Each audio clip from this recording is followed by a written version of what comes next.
Ahí estamos. Bueno, entonces, conmigo lo que vamos a ver es una serie de tópicos, de series de tiempo, que complementan a lo que estuvieron viendo en la primera parte, ¿sí? Las primeras clases nos vamos a ocupar de lo que se llama modelos VAR, que son modelos multivariados. Después vamos a ver, vamos a volver a las series de tiempo univariada y vamos a ver series de tiempo con cambios estructurales. Vamos a ver series de tiempo con distintos regímenes y modelos de volatilidad. Y finalmente vamos a ver datos en panel, ¿sí? Estos serían los tópicos que vamos a ver en estas semanas. Bueno, lo primero que vamos a ver es entonces lo que se llama modelos de vectores autorregresivos, ¿sí? Como el nombre lo indica, la idea es, vamos a tener series de tiempo autorregresivas, o sea, que van a tener una estructura temporal donde IT depende de IT-1, pero vamos a trabajar con un caso más interesante que el de la serie univariada, que es cuando tenemos series de tiempo que vienen en forma de vectores, o sea, más de uno, ¿no?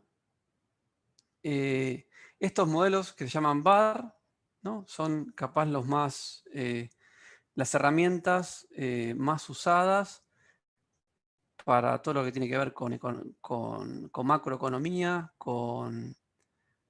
eh, con finanzas, o sea, todos los casos en los cuales queremos modelar a una relación entre variables que vienen con el formato de series de tiempo, pero que no son necesariamente una sola, ¿sí? Y queremos ver las interrelaciones y los efectos causales de una variable a la otra.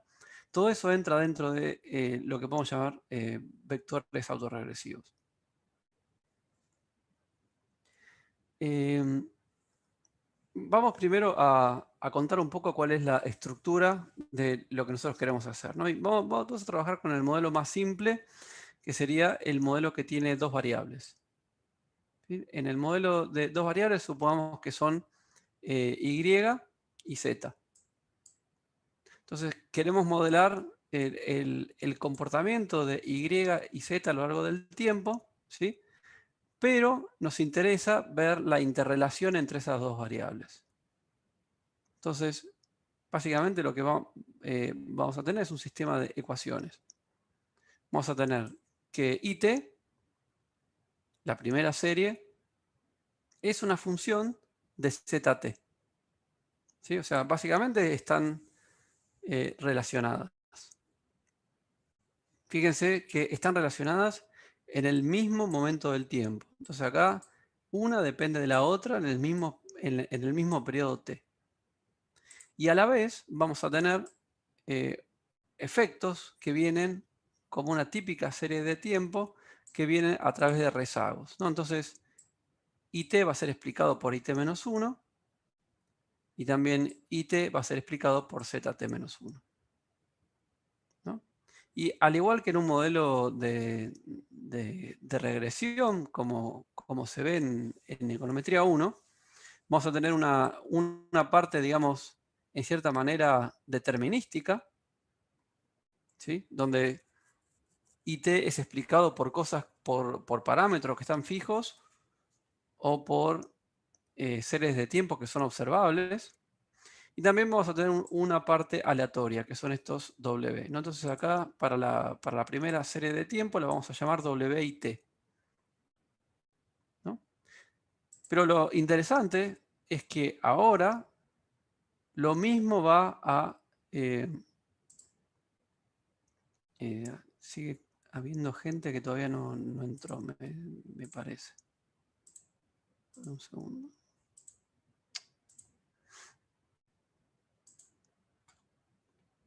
Ahí está. Ahora también vamos a tener...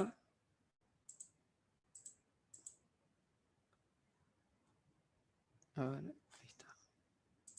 Vamos a tener que la otra variable, ZT,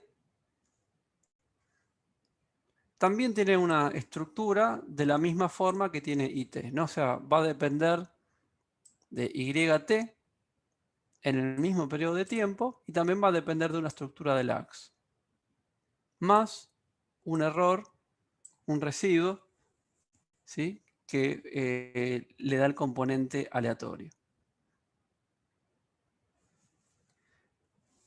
¿Con qué estructura vamos a trabajar? Bueno, vamos a asumir por ahora que YT y ZT son estacionarias, ¿sí? O sea, cumplen con las condiciones de estacionariedad, con lo cual esto nos da un indicio que con YT y con ZT nosotros podemos hacer inferencia y estimar los parámetros estos correspondientes.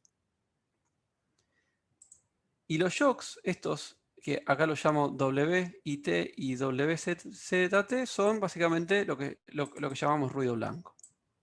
O sea, ruido blanco son series de tiempo que no están autocorrelacionados, que tienen siempre a lo largo del tiempo la misma distribución, ¿no?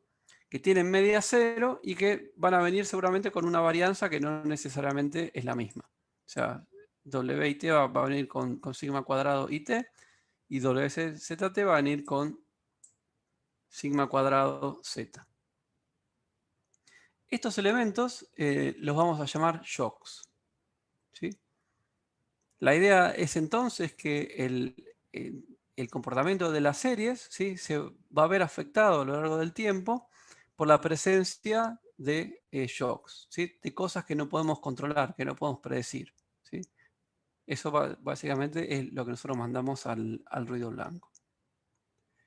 Estos shocks van a jugar un rol muy importante en todo lo que viene, ¿sí? Así que em, como para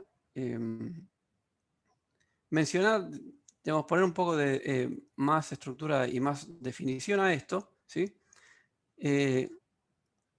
Los shocks van a ser importantes porque es, de alguna manera, lo que nos va a permitir evaluar efectos causales, ¿no? Pensemos en un ejemplo, o sea, en un ejemplo que nos interese a nosotros, ¿no? Como el que se me viene a la mente es que YT es la inflación, ¿no? Y ZT son las variaciones del tipo de cambio, ¿no? Queremos ver básicamente cómo la inflación está afectada por las tasas de variación del tipo de cambio, ¿sí? Algo que se define como efectos de pass-through, o sea, cuánto de las devaluaciones se traslada a precios. Y en este contexto, o sea, uno puede contar fácilmente una historia en la cual los precios se ven afectados por el tipo de cambio, ¿no? Uno puede decir cuando el tipo de cambio se mueve, aumentan los precios de las importaciones, se aumentan los precios de las importaciones, aumentan los precios de los insumos, y eso se traslada a los costos y eso se ve reflejado en mayores precios, ¿sí? O también uno puede decir, hay una devaluación, hay un shock en el tipo de cambio. Eso va a hacer que los productores demanden un mayor precio porque ven afectadas sus ganancias en dólares, ¿sí? O sea, hay como varias hipótesis a través de las cuales el tipo de cambio afectaría a los precios, ¿sí? Pero no podemos descartar un efecto contrario, ¿no? El tipo de cambio, a su vez, es afectado por los precios. ¿Por qué? Bueno, uno puede pensar por ejemplo, la hipótesis de lo que llama del purchasing power parity, ¿no? O sea, que los precios de los bienes no pueden tener mucha, demos una gran divergencia entre países, porque si no se generan muchas oportunidades de arbitraje. Esas oportunidades de arbitraje eventualmente hacen que los precios tengan que igualarse. En términos reales, digamos, no puede haber una gran diferencia más allá de las barreras arancelarias o para arancelarias, no puede haber gran diferencia entre los precios de los bienes, ¿no? Entonces, uno también esperaría que el tipo de cambio es afectado por la inflación, ¿no? Entonces, si uno quiere estudiar esta relación, no puede descartar una relación multivariada, ¿sí? Dentro de esa relación multivariada, ¿sí? Lo que nos interesa es estudiar qué pasa cuando tenemos un shock, ya sea o al tipo de cambio o a los precios, ¿no? Y esos shocks van a venir con estas Ws, ¿no? ¿Por qué? Porque lo que nos interesa estudiar es, o sea, cuál es la gran pregunta, por ejemplo, que se hace el gobierno, ¿no? Si devalúo, quiero ver cuánto de eso va a generar inflación. Cuánto de eso se traslada a precios. O sea, medir el llamado pass-through, ¿no? Entonces, para eso lo que necesitamos es, de alguna manera, medir estos shocks y poder ver cómo armar un modelo para ver qué pasa cuando tenemos un shock,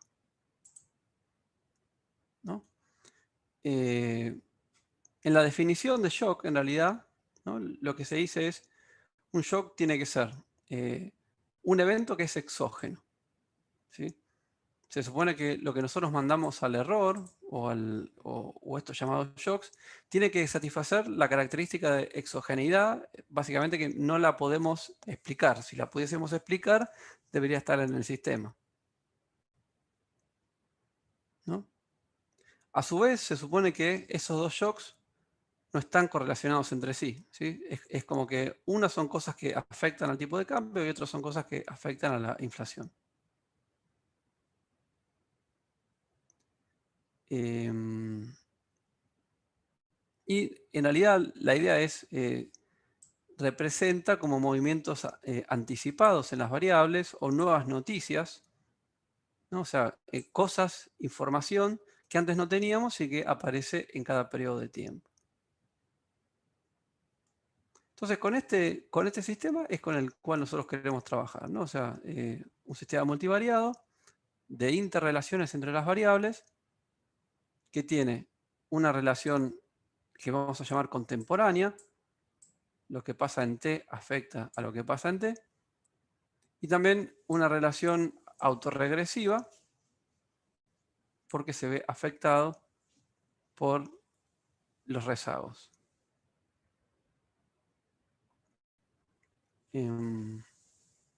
Esta forma de escribir el modelo, este modelo VAR se llama forma estructural o primitiva, ¿sí?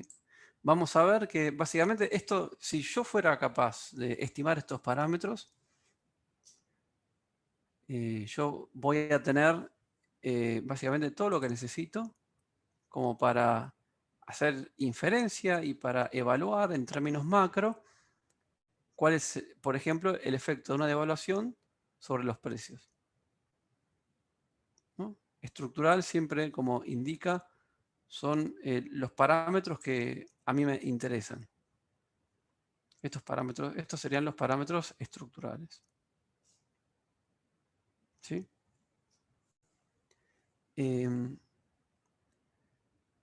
Ahora, así como está planteado, ¿no? Ustedes que saben econometría, ¿sí? Van a ver que para estimar estas cosas yo no puedo correr una regresión. Básicamente, a ver si se les ocurre. Supongamos que yo quiero correr una regresión, ¿sí? Que por ejemplo en Stata sería reg y. Yo quiero correr una regresión como y como variable dependiente, z como variable independiente, y también los rezagos de y y de z como variables independientes. ¿Cuál sería el problema al correr esta regresión para estimar estos parámetros estructurales? A ver si alguno se anima a contarme cuál sería el problema.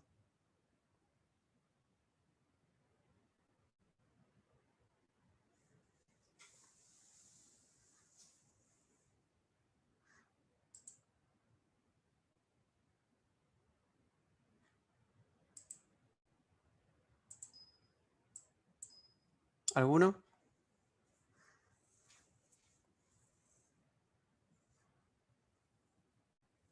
Supongamos que ustedes son empleados del Banco Central y tienen que estimar un modelo en el cual quieren medir el efecto de la devaluación sobre los precios, ¿no?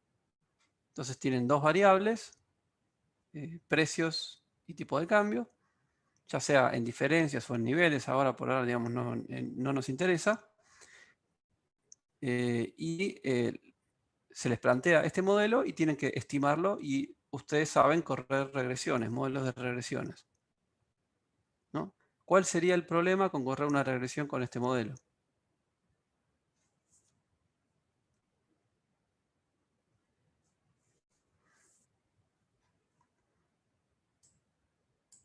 Alguno que se anime.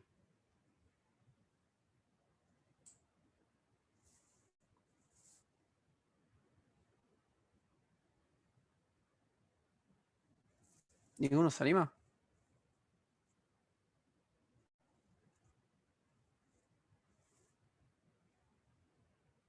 Bueno.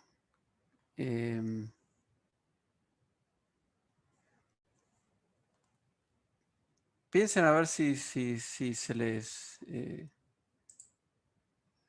ocurre cuál sería el problema de correr una regresión de y en z usando los rezagos de y y z también como variables explicativas.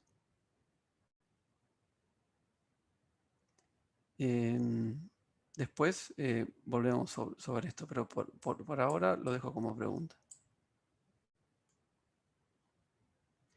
Bueno, de todas maneras, esos coeficientes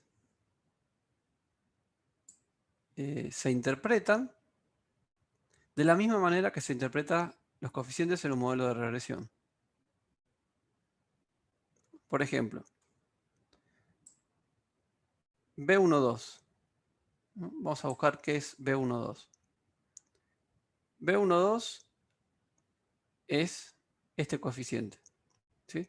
Aparece con un signo menos, después vamos a ver por qué, en forma conveniente, esto aparece con un signo menos. Pero en realidad el signo no nos interesa, ¿sí? ¿Qué es lo que indica B12? B12 indica, cuando yo cambio z en una unidad, cuándo se me va a incrementar o cuánto va a reducirse y. ¿No? Igual que en una regresión. O sea, es en realidad como si fuera un coeficiente de regresión. La interpretación es la misma que de un coeficiente de regresión.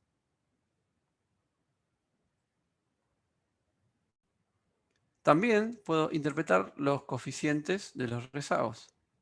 Por ejemplo, vamos a buscar gamma 1,1. Gamma 1,1 es este parámetro que está acá. ¿Qué significa gamma 1,1? Bueno, gamma 1,1 significa si yt-1 se incrementa en una unidad, ¿cuántas unidades se incrementa it? ¿Sí? En este modelo, básicamente, B12 nos está diciendo si por alguna razón ZT es una unidad más grande de lo que era antes, nos está diciendo cuánto de eso se traslada a YT. Ahora, los parámetros gamma nos dicen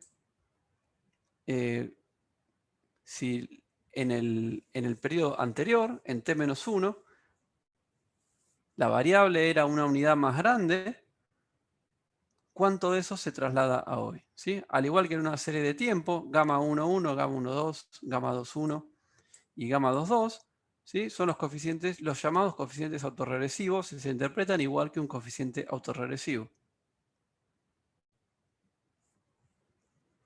O sea, en cierta manera me están diciendo, si yo tuve inflación el mes pasado, ¿cuánta de esa inflación se va a ver reflejada en mayor inflación este mes?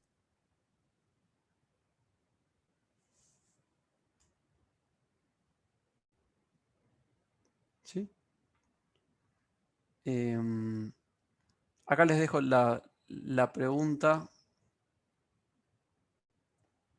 que les había hecho antes, ¿no? O sea, cada ecuación no puede estimarse por mínimos cuadrados ordinarios.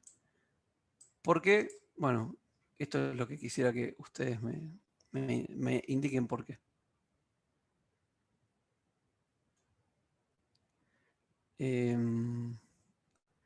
Bien. Ahora voy a escribir este modelo estructural, lo voy a escribir convenientemente de la siguiente manera.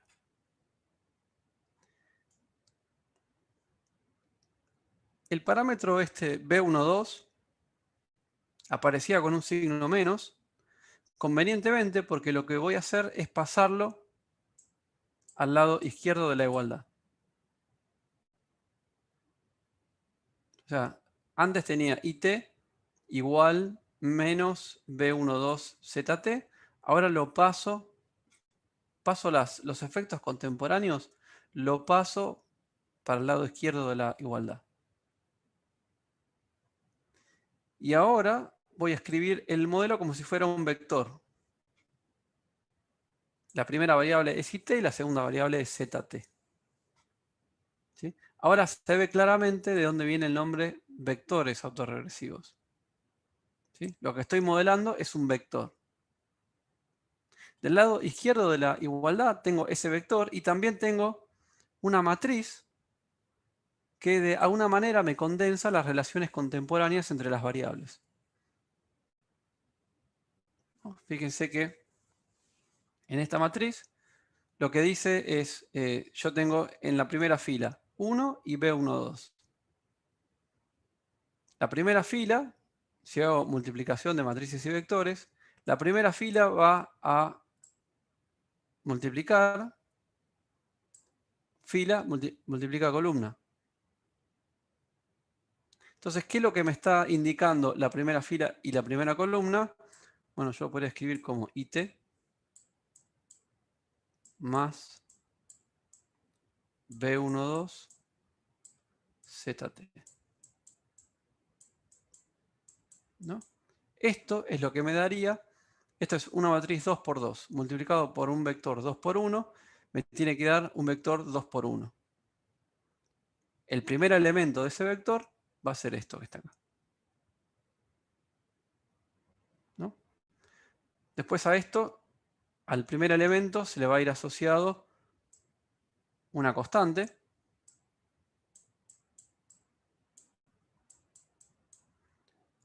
Voy a hacer el trabajo de multiplicar esta fila por esta columna y me va a quedar gamma 1,1 y t-1 más gamma 1,2 z t-1 más w y t. ¿Sí? Fíjense, esta ecuación que está acá es exactamente lo mismo, que ahora se me llenó de cosas, así que lo voy a limpiar un poco. Lo mismo que yo tenía en la primera ecuación, esta que yo presenté, de la primera variable.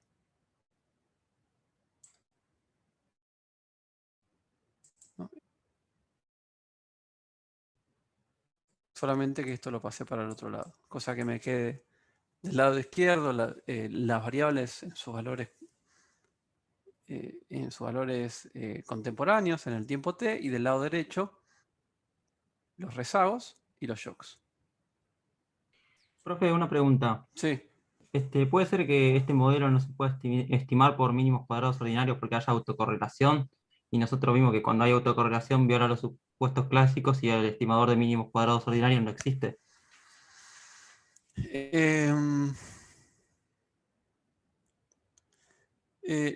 No, porque, a ver, o sea, la autocorrelación en realidad, o sea, depende en qué contexto, ¿no? O sea, si vos estás en econometría 1, vos podés tener autocorrelación. Y la autocorrelación no necesariamente te causa problemas en, por ejemplo, probar la insesgadez. La autocorrelación te va a afectar la correcta varianza de tus estimadores, ¿sí? Algo así como pasa como lo mismo que con la heterocedasticidad, pero no necesariamente implica que vas a tener un sesgo, ¿sí? De hecho, acá vos tenés autocorrelación, ¿sí? Vos podrías estimar este modelo, por ejemplo, o sea, pensar en las series de tiempo univariadas, ¿no? Si vos tenés una serie de tiempo univariada, vos puedes estimar un AR1 con un modelo de regresión. Simplemente corres una regresión de IT en IT-1. ¿Sí? No viene por la autocorrelación. O sea, ¿dónde está el problema? ¿No? O sea, y acá hay que pensarlo como un modelo de regresión. ¿Qué es lo que se necesita para un modelo de regresión? Básicamente, que las variables explicativas no estén correlacionadas con los errores, ¿no? O sea, pensemos en el primer modelo tal como está acá. Para estimar estos coeficientes sin sesgo, yo necesitaría que ZT no está correlacionado con el error, ¿no? Ahora, fíjense lo siguiente. ZT, por la segunda ecuación, es una función de IT.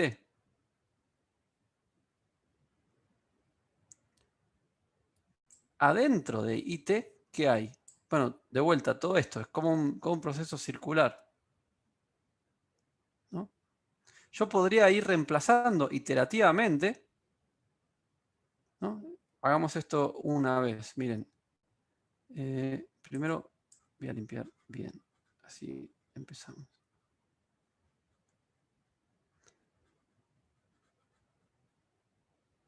En vez de ZT, voy a poner lo que tengo acá. O sea, lo que me da la segunda ecuación,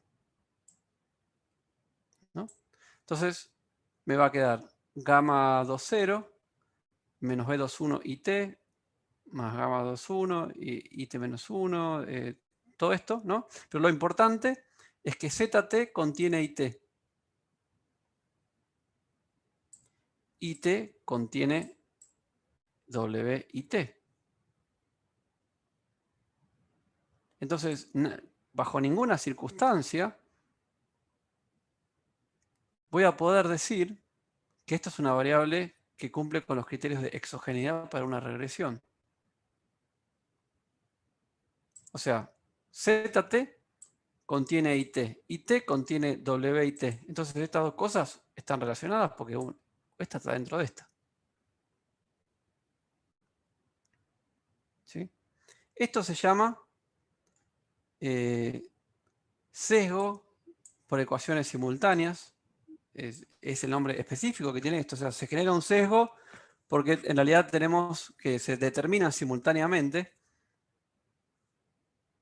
pero lo podemos englobar dentro de un problema más general que se ve en econometría 1, que es endogeneidad.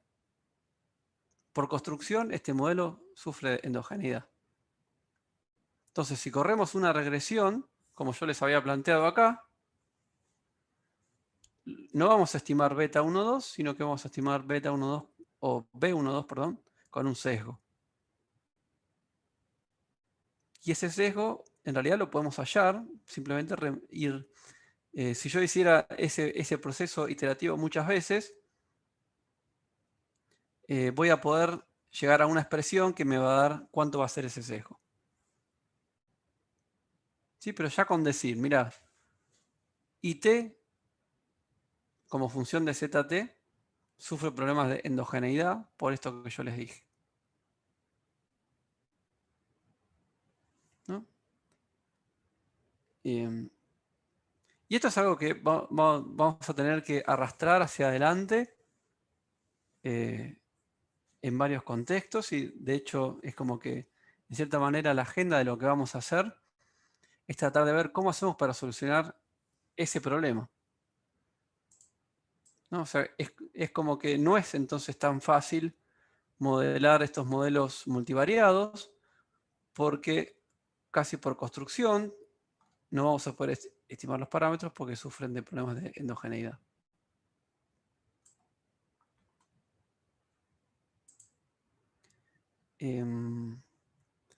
Bien, ahora este modelo que está acá yo lo voy lo voy a reescribir de la siguiente manera.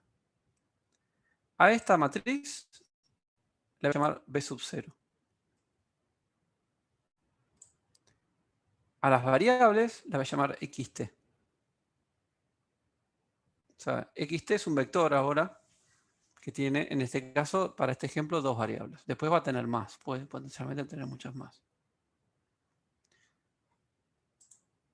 Y después voy a ir sumando, por ejemplo, gamma 0 va a ser la colección de las constantes. Gamma 1 va a ser la colección de todos los coeficientes autorregresivos. Y W va a ser la colección de los shocks, ¿no? Fíjense que acá está reescrito el mismo sistema en términos matriciales y vectoriales, ¿no? Y de una forma más compacta. O sea, no tengo que llamar a cada uno de los parámetros por su nombre, directamente uso una matriz que tiene, se supone, todos los parámetros correspondientes, ¿no? Entonces, ahora fíjense, lo que voy a hacer es, si yo tengo B sub 0 es una matriz cuadrada, voy a multiplicar ambos lados de la igualdad por B sub 0 menos 1. ¿Y qué me queda? Me queda xt,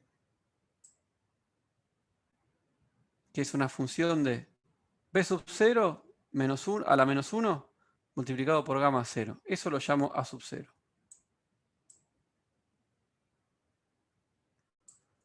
B sub 0 a la menos 1 multiplicado por gamma 1 lo llamo A1, ¿no? Y entonces reescribí el modelo como una función de xt en xt menos 1. ¿Sí? Esto se llama modelo en forma estándar o reducida, ¿sí? En general vamos a usar el nombre reducido. Forma reducida le vamos a decir. La forma reducida de una serie de tiempo multivariada sí se va a poder estimar por mínimos cuadrados, ¿sí? Básicamente, lo que vamos a hacer es, o lo que podríamos hacer, que de hecho es lo que se hace, pero digamos, no, es como que con lo que sabemos nosotros podemos solucionarlo. Esto nos dice que lo que podemos hacer es correr una regresión de, por ejemplo, IT como función de una constante de IT menos 1 y de, vamos a poner acá 1, 2, gamma 1, 1, gamma 1, 2, ZT menos 1, ¿no? Más un shock. Vamos a llamar ahora U a estos shocks. Acá no hay ningún problema de endogeneidad. ¿Por qué? Bueno, porque IT-1 y ZT-1 son del pasado.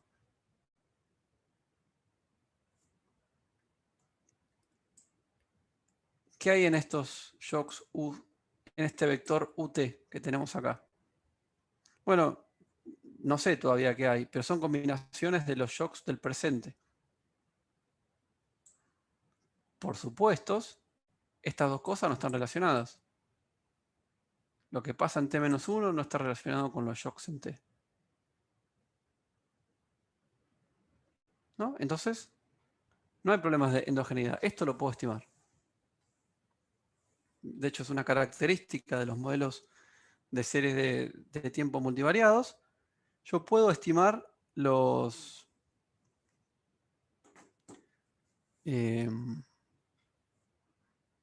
puedo estimar los coeficientes de la forma reducida. ¿Sí? El gran tema es, básicamente como para decirles la agenda de lo que viene, es nosotros vamos a poder estimar los coeficientes de la forma reducida, sin ningún problema. Pero lo que nos interesa no es la forma reducida, sino en realidad lo que nos interesa a nosotros es la forma estructural. Entonces nos vamos digamos, a devanar la cabeza para ver cómo hacemos para, a partir de la forma reducida, pasar a la forma estructural. O lo que es también importante, cómo a partir de los shocks, estos UT en realidad, que son shocks de la forma reducida, estos residuos de la forma reducida,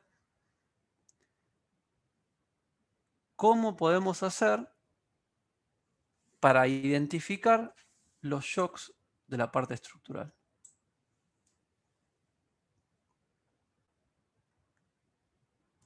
¿No? Antes de ir a la pausa, digamos, así cortamos un poco porque si no es demasiado material que se va sumando y descansamos todos. Veamos digamos, qué es lo que hace esta transformación, ¿no? Esta transformación de multiplicar ambos lados de la igualdad por b sub 0 menos 1.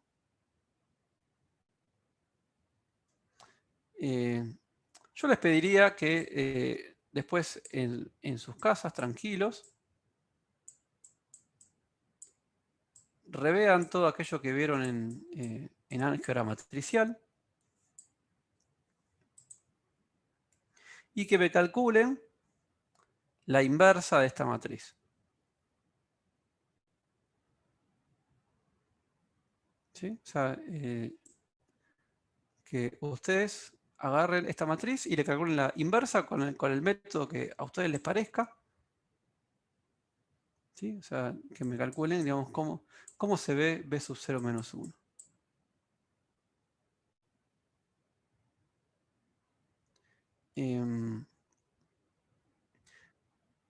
Pero, digamos, uno también podría, es como, uno podría como resolver, acá lo que tiene es en realidad un sistema de ecuaciones. Fíjense, tienen como dos incógnitas, llamémoslas, IT y ZT. ¿No? Y tienen dos ecuaciones, la ecuación de YT y la ecuación de ZT. O sea, lo que les estoy diciendo, básicamente, poniendo en limpio,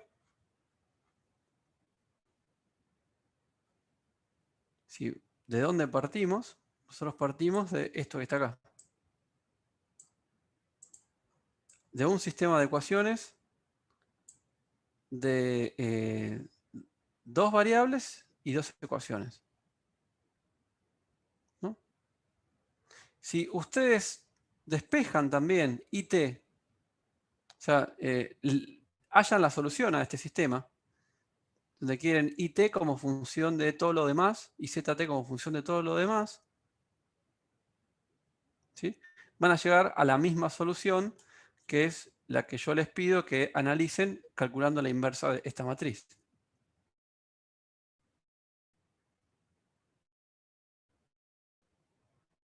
¿No? En particular, la forma que a mí me interesa es que van a llegar a que la solución tiene esta estructura que está acá. Fíjense, acá U1, U2 son los elementos que estarían acá en este vector llamado U. Siempre que aparece algo en negrita es porque es o un vector o una matriz. Si algo no aparece en negrita es en realidad un escalar. Entonces, acá lo podría escribir en realidad antes diciendo, mira, UT es un vector que tiene dos elementos. U1T sería el residuo que sale de la forma reducida de la primera ecuación. Y U2T es el residuo que sale de la forma reducida, pero de la segunda ecuación. ¿No? Ahora, lo que se puede mostrar fácilmente, que si ustedes me calculan B sub 0 a la menos 1 multiplicado por el vector WT, a lo que van a llegar es a esta expresión que está acá.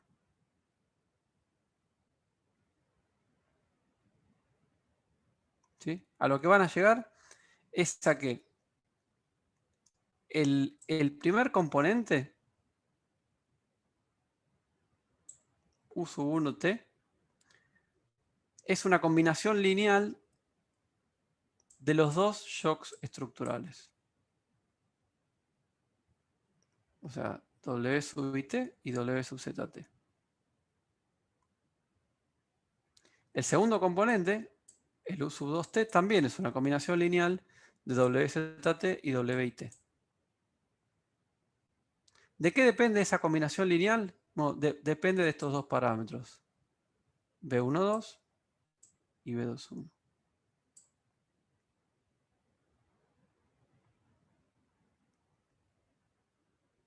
¿No? Entonces, lo que va a pasar acá es lo siguiente.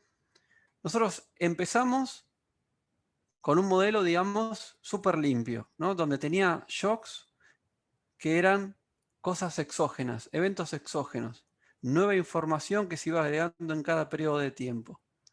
Y que eso nos sirve, porque eso es lo que nos sirve para medir qué pasa cuando tenemos una devaluación, por ejemplo, ¿no? Nos mide como en forma limpia de laboratorio qué pasa cuando hacemos una devaluación. Si nosotros tuviéramos los shocks y los parámetros estructurales, podemos contarle al Banco Central qué es lo que va a pasar exactamente cuando ocurre un shock que lleva a una devaluación. ¿Sí? Pero en el medio dijimos, pero acá hay un problema porque no podemos estimar los parámetros estructurales. ¿Qué es lo que podemos estimar? Los parámetros en forma reducida. De esos parámetros en forma reducida, también vamos a poder obtener, por ejemplo, algo que no lo llamamos shocks para que no se confunda con lo otro, pero son residuos, son, digamos, son errores. Son propiamente errores, ¿no? De la primera ecuación y de la segunda ecuación, ¿no? Uno lo llamó 1, el otro lo llamó 2. Pero ¿qué pasa? Ahora, por construcción, estas dos cosas son combinaciones lineales de los dos shocks, ¿no? Y de hecho, se puede probar que están correlacionados. O sea, esto es, yo lo hago en general en clase en el pizarrón, ¿no? Pero lo podemos hacer acá o, digamos, yo voy anotando, yo les voy diciendo un montón de cosas que ustedes después quisiera que como que completen todas estas cosas que podríamos haber hecho en el pizarrón. ¿Cómo sería la covarianza entre U sub 1 y U sub 2? Bueno, calcúlenla. En vez de U sub 1, ponen todo esto. En vez de U sub 2, ponen todo esto. Y calculen la covarianza. ¿Sí? Fíjense, U sub 1 tiene W sub IT. Y U sub 2 también tiene W sub IT. U sub 1 tiene WZT y U sub 2 también tiene WZT. Entonces esta covarianza no va a ser 0. ¿No? No va a ser 0 porque comparten los mismos elementos. Cuando calculen la covarianza esta que está acá, les va a dar que no es 0. Entonces es como que estos shocks que están acá en realidad tienen las cosas mezcladas. Yo no sé si atribuírselos a la primera variable o a la segunda variable.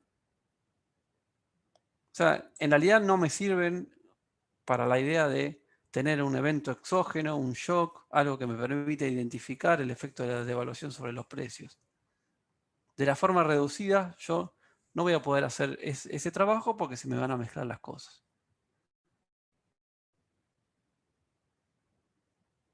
¿Sí? Entonces, antes ahora y 50 terminamos, ya terminamos.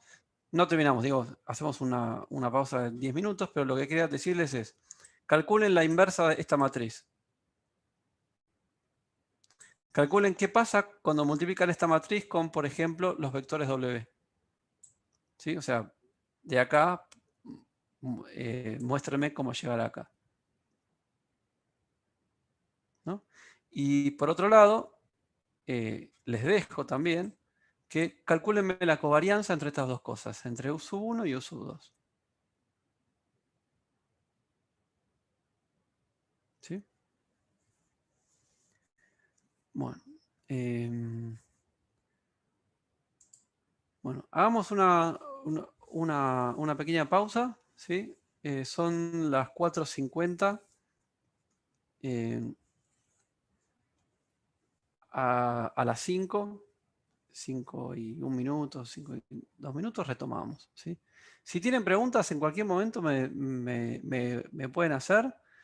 Si no, si ahora les surge en la pausa pregunta y quieren que las veamos cuando volvemos a las 5, también, ¿sí? O sea, pero en todo momento, si tienen preguntas, las tratamos de responder acá. Y si no se puede responder o capaz la dejamos para después, yo les digo, ¿no? Pero no se queden con dudas y preguntas. ¿Ok? Bueno, pauso la... em,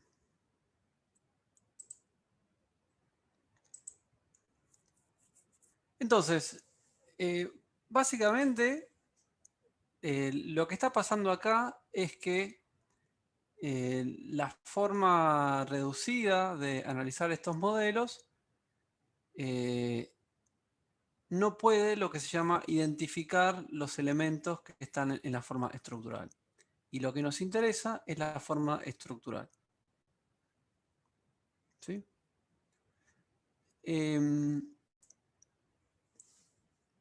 Un par de cosas interesantes.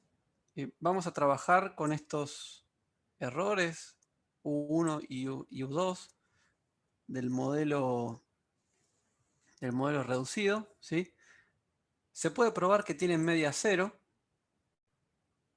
O sea, que son en realidad verdaderamente residuos, digamos que tienen media cero. Fíjense que si yo tomo esperanza a ambos lados de la igualdad, en cualquiera de las dos igualdades, básicamente esa esperanza va a ser cero porque las esperanzas de los Ws son ceros. Y tienen también una varianza constante, ¿no? Esa varianza la puedo calcular en cada caso,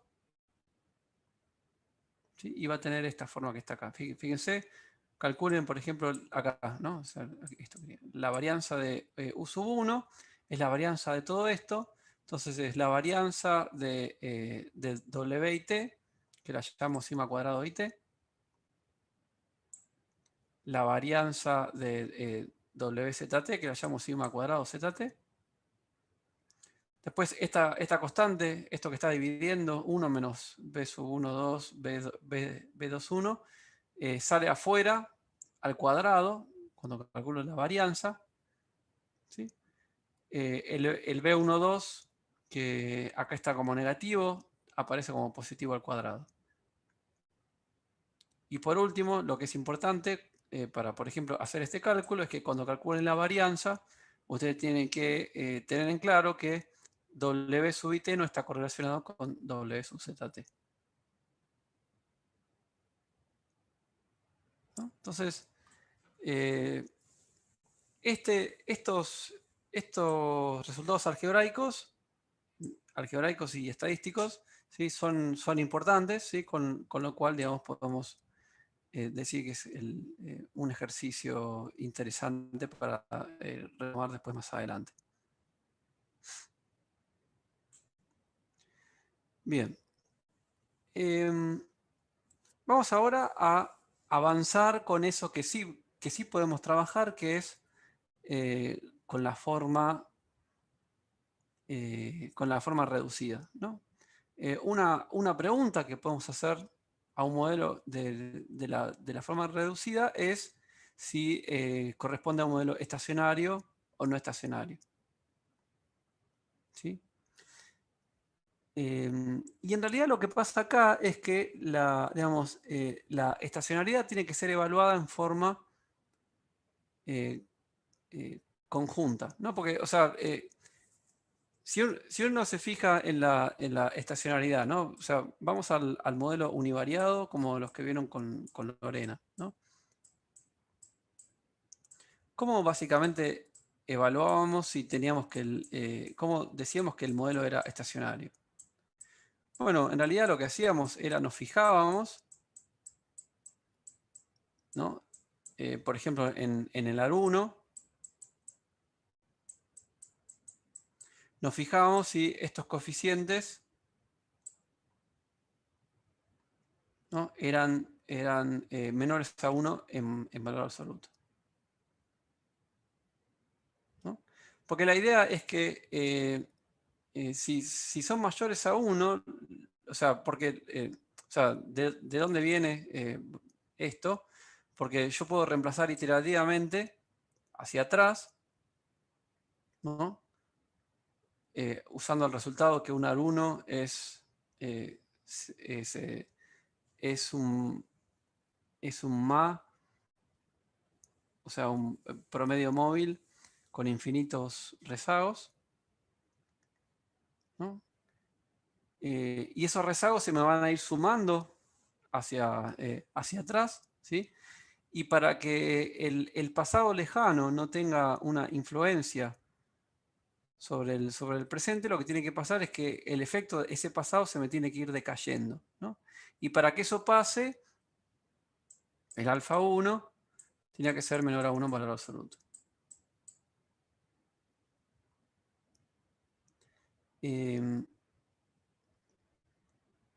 Ahora, nosotros en realidad tenemos un sistema de ecuaciones, ¿sí? Que tiene que ver con la forma reducida, ¿sí? De hecho, yo lo que voy a hacer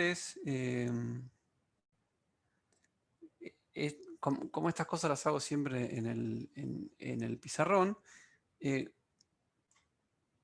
¿cómo sería el modelo de la forma reducida, ¿no? O sea, en realidad sería, fíjense, o sea, yo quiero reescribir este modelo que está acá. Sería IT, la primera ecuación, ¿no? Tiene una constante que le voy a llamar A sub 0, 1. Después tiene un parámetro autorregresivo que viene de IT-1. Y después tiene un parámetro autorregresivo que viene de, voy a llamar A12, ZT-1. ¿No? O sea, esta sería la primera ecuación. Y acá, no sé si lo ven, creo que se ve. Y después tiene un shock que lo llamamos U1 sub T. Esta sería la primera ecuación de la forma reducida. Fíjense que acá le cambié los nombres. Voy a usar A, en realidad, para estos elementos que están acá. Entonces, A sub 0, 1 es el primer elemento del vector A sub 0 mayúscula.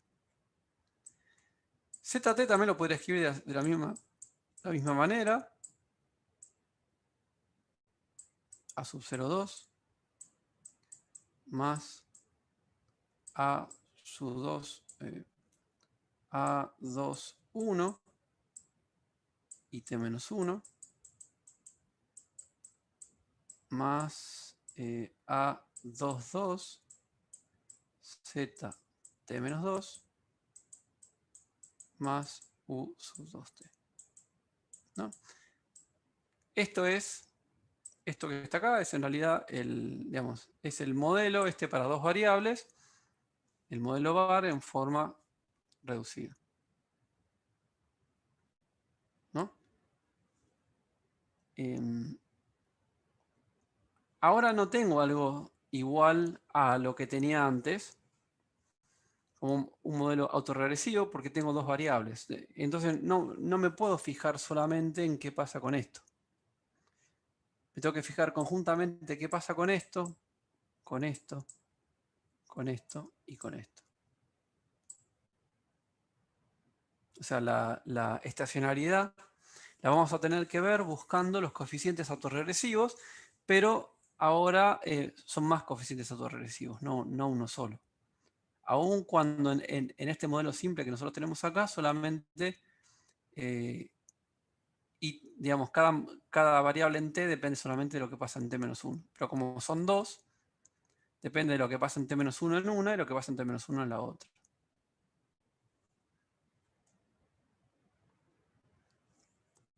Entonces, ¿cómo podemos analizar esa estacionariedad? ¿No? O sea, y lo que se hace es, se ve a partir de qué condiciones tiene que cumplir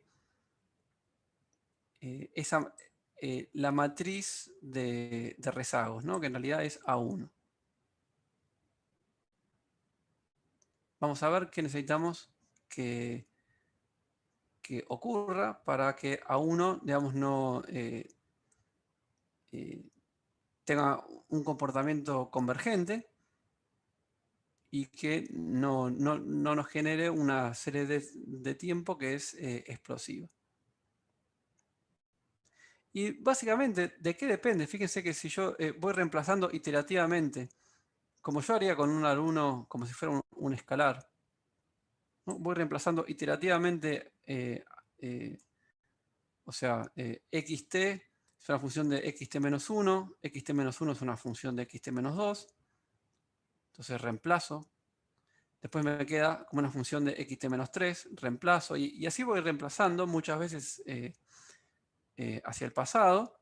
Lo que me queda es que, digamos, para que este cálculo converja, lo que tiene que pasar es que el límite, cuando n va a infinito, de esta serie, donde tengo la matriz identidad más a sub 1 más a sub 2 cuadrado más a sub 2 a sub 1n, esto tiene que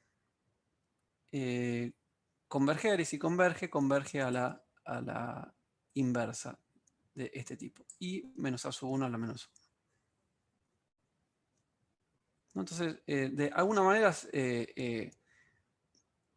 algo parecido a lo que yo hago con los modelos AR1 univariados, donde si esta serie converge a 1 sobre 1 menos alfa 1. ¿No? De cierta manera, yo lo que tengo acá es algo parecido.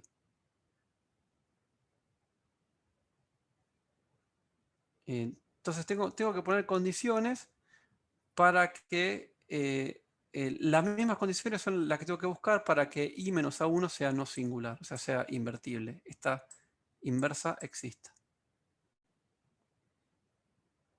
¿No?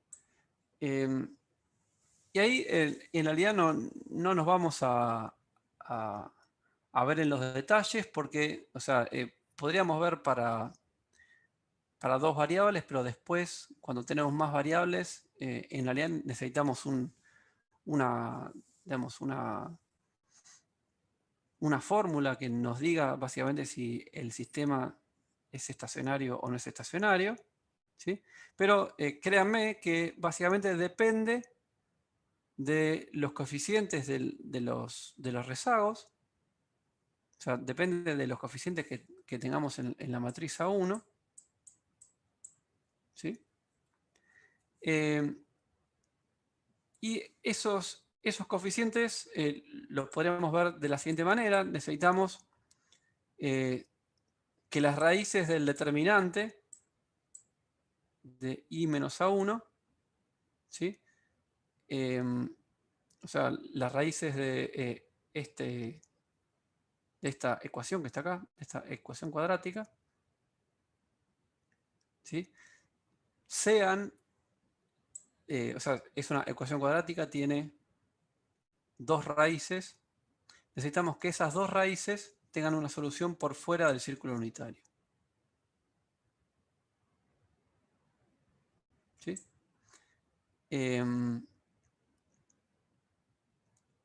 Otra forma de verlo, ¿sí? O sea, que es equivalente, ¿sí? Es calcularle algo que se ve en álgebra matricial y que en cierta manera nos olvidamos, aunque se usa en muchísimos contextos, es analizar los llamados autovalores, ¿sí?, de las matrices. La misma condición, en vez de raíces de este polinomio expresada en términos de encontrar autovalores, necesita que los autovalores de la matriz sean menores a 1 en valor absoluto. ¿Sí? Dependiendo de qué software usan, en algunos casos las condiciones vienen expresadas como esto o como esto. ¿Sí? En Stata, creo que la forma para ver la estabilidad del sistema es le calcula los autovalores y ustedes tienen que chequear que esos autovalores son menores a 1 en valor absoluto. ¿Sí? Ahora, yo estuve hablando indistintamente de estacionariedad, que ustedes saben qué es estacionariedad, tiene que ver con el comportamiento de una serie de tiempo, básicamente que es estacionaria, significa que lo que pasa en cada momento del tiempo, en cada momento del tiempo tiene la misma distribución, ¿no? Y también estuve hablando de estabilidad, ¿no?, que son dos cosas diferentes. Estabilidad tiene que ver con el comportamiento dinámico de una serie que no es necesariamente estocástica. Uno puede tener un sistema dinámico completamente determinístico, ¿no? ¿Cuál es la conexión entre las dos? ¿Sí? En realidad es, para que sea estacionario, tiene que ser estable. Entonces lo que se chequea se chequea la estabilidad del sistema y eso da que es estacionario. ¿Sí? En términos prácticos, lo que van a hacer es, una vez que estiman el modelo en forma reducida, que se puede estimar, por lo que dijimos, esto se puede estimar sin problema, van a chequear la estabilidad a partir de ver ciertas cosas de esta matriz, ¿no? Y en particular lo que va a hacer Stata, por ejemplo, que es lo que vamos a hacer nosotros, es le va a calcular los autovalores a esta matriz y tenemos que chequear que los autovalores de esa matriz son todos menores a 1 en valor absoluto.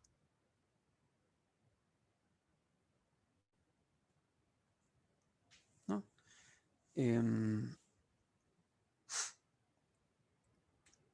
Entonces, en cierta manera podemos tomar ahora prestado un resultado que viene de las series univariadas, y es que estos procesos bar que teníamos antes, ¿no?, que era, por ejemplo, xt es una función de a sub 0 más a sub 1, xt menos 1 más u sub t.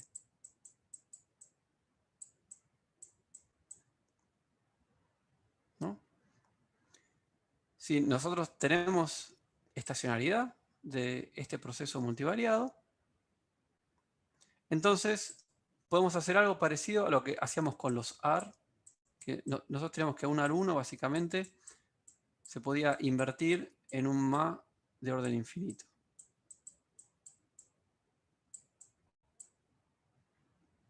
Acá faltó menos 1. ¿No? Y en realidad algo parecido lo podemos reescribir como esto que está acá, ¿no? O sea, si yo me tomo el trabajo de resolver esto iterativamente hacia atrás, como mencioné antes, xt es una función de xt menos 1, ahora hacemos xt menos 1 como una función de xt menos 2 y xt menos 3, así vamos reemplazando, vamos a llegar a esta expresión que está acá, donde xt, que es un vector, ahora esto es un vector que tiene, por lo menos tiene dos componentes o más, es una constante más una suma infinita de todos los residuos, errores hacia el pasado. Es el mismo procedimiento de agarrar un AR1 y transformarlo en un MA con infinitos rezagos.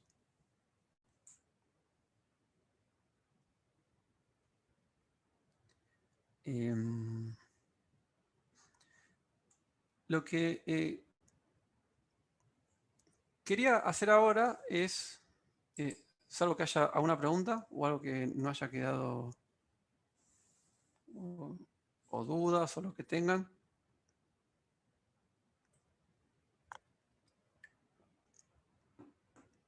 Quería ir ilustrando esto con Stata, ¿no? O sea, en cierta manera, la idea del curso es que tenga un alto componente práctico, que lo ven en las prácticas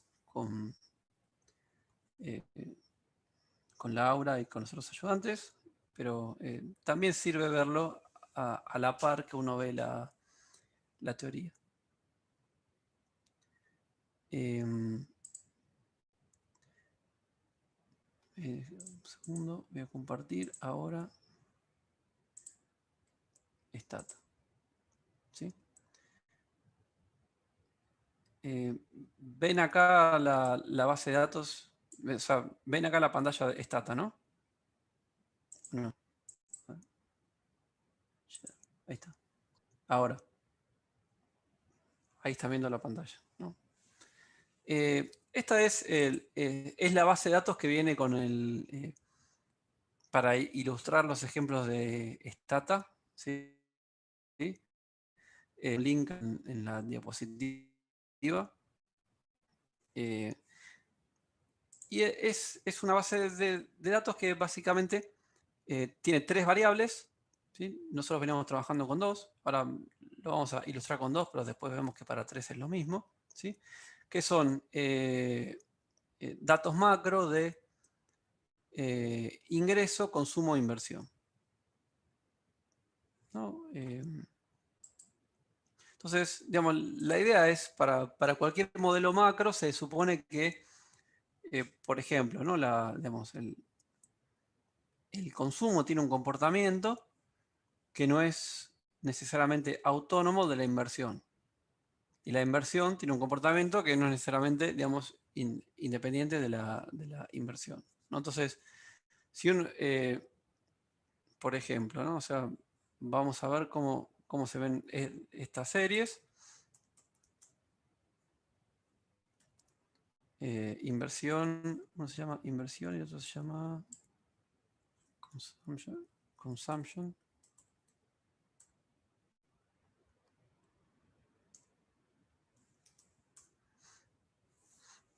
Estos son datos, digamos, para Alemania de consumo e inversión del 60 al 80 y pico,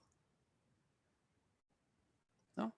Entonces la idea es, bueno, supongamos que tenemos que modelar esto en un sistema dinámico multivariado, ¿no? Y no podemos descartar que se ven afectados mutuamente.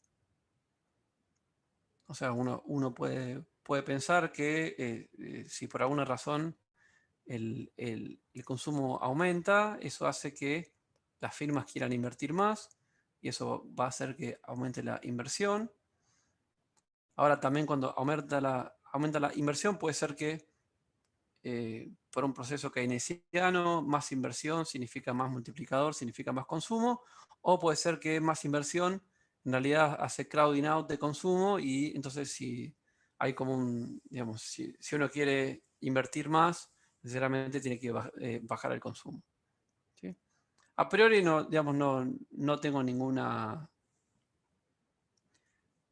digamos, ninguna hipótesis acerca de cuál es la que tiene que, digamos, tiene que ser más importante, ¿sí? Ahora, algo que sí es importante mencionar es que para lo que estamos viendo ahora, las series tienen que ser estacionarias. O sea, no tienen que tener raíces unitarias. Y entonces yo lo que voy a hacer es voy a trabajar no con las series, digamos, en niveles, sino con la diferencia de los logaritmos. Ya están creadas estas variables, se llama DLN, es la primera diferencia del logaritmo natural, LN. Entonces voy a trabajar en realidad con estas series, ¿no? Como que son tasas de variación, en este caso trimestrales. ¿No? Entonces, digamos, lo que uno quisiera ver es, bueno, a ver, o sea, yo lo que sé es, o lo que estamos viendo es esto, modelarlo como un vector autorregresivo. Entonces hay un comando en Stata que se llama var, justamente, var. Entonces lo que uno hace directamente es pone var y pone las dos variables,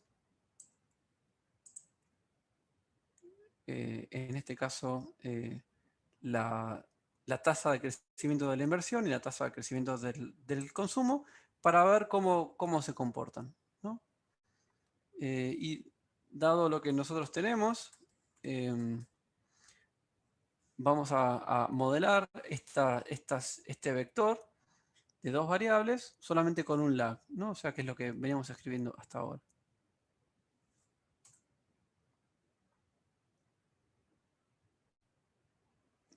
Tenemos que tarda siempre la primera vez que lo abrimos. Entonces, ¿qué es lo que estaríamos buscando? Bueno, primero, ¿sí? Estamos modelando dos variables y salvo que le demos una vuelta de tuerca, que es a lo que vamos a llegar, sobre todo en el jueves que viene, lo que vamos a estimar es una forma reducida. ¿Qué significa una forma reducida? Bueno, significa que cada variable por separado, como función de una constante, y como función de los rezagos de las dos variables. Entonces, fíjense, ¿qué es lo que hace cuando yo le pido var? Bueno, lo que va a hacer es, me da, fíjense, dos ecuaciones. Acá tengo la primera ecuación y acá tengo la segunda ecuación. La primera ecuación corresponde a inversión. La segunda a consumo. Ahora, de la primera ecuación, por ejemplo, me está explicando cómo inversión se ve afectada con inversión en t-1. Cómo inversión se ve afectada por consumo en t-1. ¿No? Más una constante. En cierta manera, esto me está diciendo, ¿no?, que la tasa de variación de la inversión, ¿sí?, depende negativamente de la tasa de la inversión en el cuatrimestre anterior. ¿Sí? Supongo que lo que hay es, si tuve un boom de inversión, de alguna manera, digamos, ese boom ocurre y no se traslada a los periodos siguientes. ¿Sí? Pero también me está diciendo que depende positivamente de lo que pasó en el consumo en el periodo anterior. ¿Sí? Si uno se fija en los p-valores, ¿sí?, tal como uno haría en una regresión común y corriente, estos dos p-valores nos están diciendo que son estadísticamente significativos. De hecho, fíjense lo siguiente. La primera ecuación yo la podría encontrar como si fuera una regresión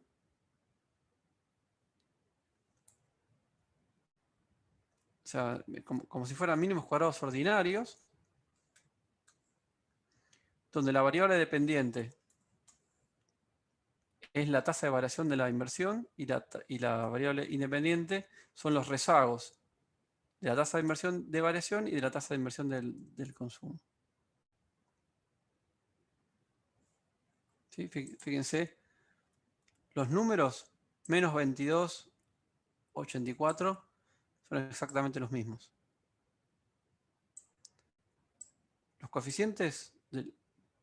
los coeficientes que va a reportar el VAR son los mismos que se obtienen con mínimos cuadrados ordinarios. No hay diferencia. Hay una cierta diferencia en el cálculo de los errores estándar, ¿sí? Porque en cierta manera tiene en cuenta las correlaciones. Eso por ahora nosotros no nos vamos a preocupar, ¿sí? Casi siempre los criterios para la inferencia son muy parecidos. Fíjense, el p-valor 0.32, acá 0.38, 0.65, 0.73. Son bastante parecidos, ¿sí? Entonces, la primera ecuación es una primera ecuación donde tengo una regresión de inversión como función de inversión en el periodo anterior y consumo en el periodo anterior. Lo mismo pasa con la segunda ecuación, ¿no? Que acá me la marca. Me dice, esta es la ecuación de consumo. La ecuación de consumo, también consumo es afectado por inversión y por consumo también. Ahora, fíjense, esto me está diciendo, el consumo no se ve afectado por los rezagos, como que es bastante autónomo, porque la constante es significativa, pero los rezagos no, mientras que la inversión sí.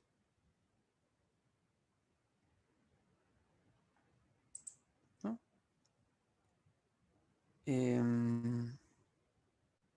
Pero básicamente esto era para ilustrar, ¿no? Que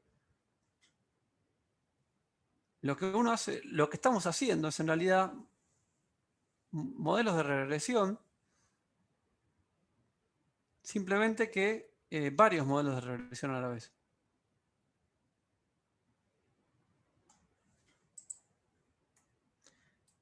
Hay un comando que se llama, para los chequeros, que se llama var stable, ¿no? O sea, var, igual que antes, var, y stable viene como de estabilidad, que lo que va a hacer es, les va a decir si el sistema que ustedes están proponiendo, el sistema dinámico, es estable o no es estable. Es algo así como si el sistema que ustedes tiene raíces unitarias o no tiene raíces unitarias, pero del sistema multivariado. También.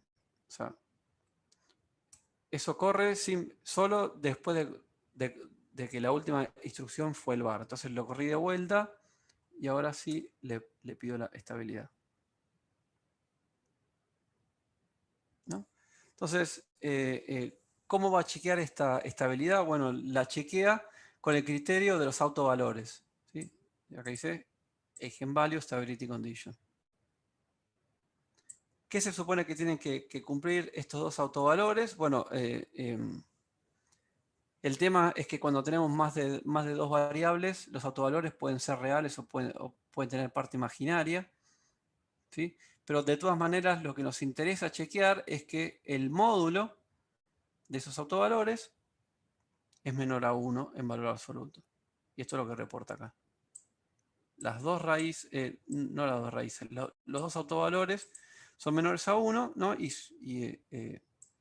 básicamente esto me está diciendo que el sistema es estable. ¿No? Déjeme, para ilustrar, ¿no? Voy a correr este modelo, pero con las variables, en vez de en diferencias, las voy a correr en niveles. ¿No? Entonces sería inversión en niveles como función de la inversión en T-1 y del consumo, ¿no? Y también consumo, tenemos todo en niveles, ¿no? Entonces fíjense ahora, o sea, es como que este sistema en realidad en niveles va a tener mucha más persistencia. O sea, siempre lo que pasa es, digamos, en general, precios tienen mucha persistencia, tanto que es raíz unitaria, pero la diferencia de los precios que la inflación no. Acá pasa lo mismo, ¿no? Entonces, vamos a chequear ahora qué pasa con este sistema en términos de la estabilidad. ¿No? En este caso, esto me está diciendo, bueno, mira, los dos autovalores están adentro del círculo unitario, pero hay uno acá que es extremadamente cercano a 1. ¿No? Entonces acá yo sospecharía que este sistema no va a ser estable. Y de hecho, intuitivamente, fíjense acá, consumo, como función de consumo en t-1, esto tiene un coeficiente autorregresivo de 0.98. O sea, esto me está tirando la idea que si bien podría chequear por raíz unitaria, o sea, individualmente seguramente consumo va a tener raíz unitaria, pero acá me está tirando la pauta que es un sistema que en la práctica va a ser inestable.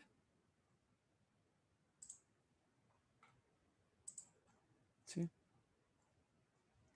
Hago una pregunta hasta acá de esto que estamos viendo. O sea, resumiendo,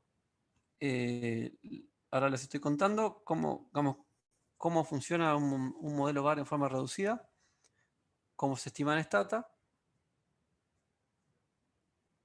y digamos de dónde salen los coeficientes, ¿no? O sea, porque lo que les estoy mostrando acá es todos estos coeficientes que se están estimando acá son los que nosotros estamos hablando.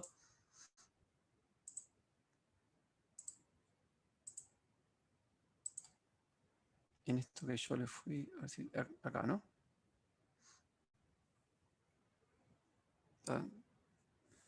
Cada uno de esos coeficientes uno los podría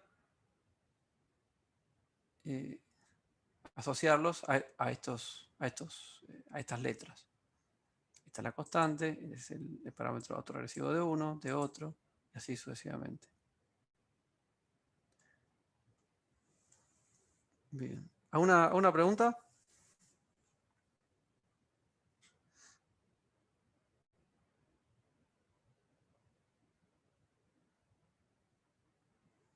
¿No? ¿No hay dudas? ¿No hay preguntas?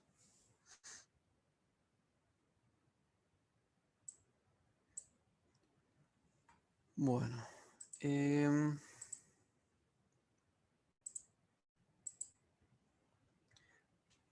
A ver, vamos a avanzar un poco más. Así como tenemos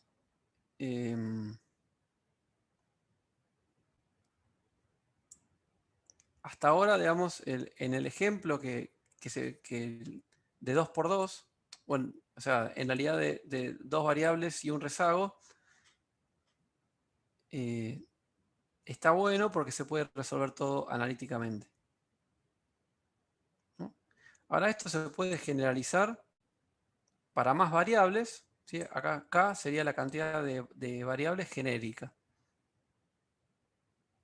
Si K es igual a 2 es el caso anterior, pero K puede ser 3, 4, 5, lo que ustedes quieran. Y la cantidad de rezagos también. Así como, digamos, antes teníamos T-1, ahora puede ser T-2, T-3, lo que sea. O sea, se puede generalizar para K variables y para P rezagos. Entonces el modelo genérico para muchas variables se puede escribir así, como xt como una función de t-1, t-2 hasta t-p, donde x es a su vez un vector de dimensión k. O sea, tanto x como xt-1, y acá esto debería estar en negrita. O sea, tanto xt como xt-1 como xt-2 son vectores de dimensión k por 1. Mu también es un vector de dimensión k por 1. Y cada una de estas matrices, a sub 1, a sub 2, hasta a sub p, son matrices de dimensión k por k.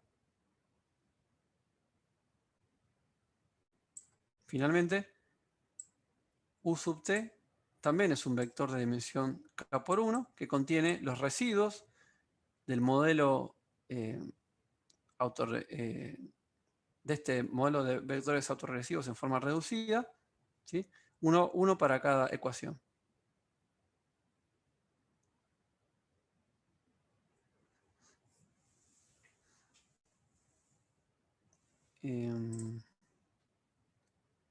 Vamos a volver a stat.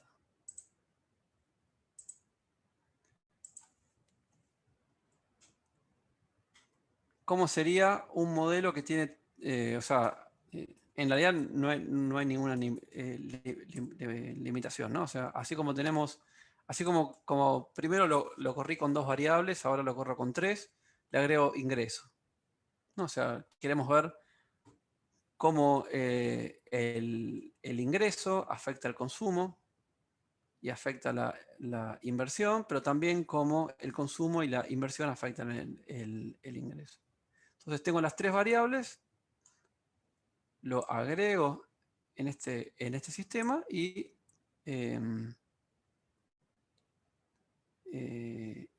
me corre ahora, fíjense, un modelo que tiene 3 ecuaciones. Una para la primera variable, otra para la segunda y otra para la tercera. ¿No? Pero yo, si tuviera más, le podría pedir muchas más. O sea, podría poner todas las variables que yo quiera. De hecho, yo puedo ponerle todos los lags que yo quiero también. ¿Sí? Por ejemplo, supongamos que estos son datos trimestrales, entonces yo quiero que haya 4 rezagos. O sea, que dependa de T-1, de T-2, de T-3 y de T-4. O sea, el trimestre anterior, 2 trimestres, 3 trimestres y 4 trimestres.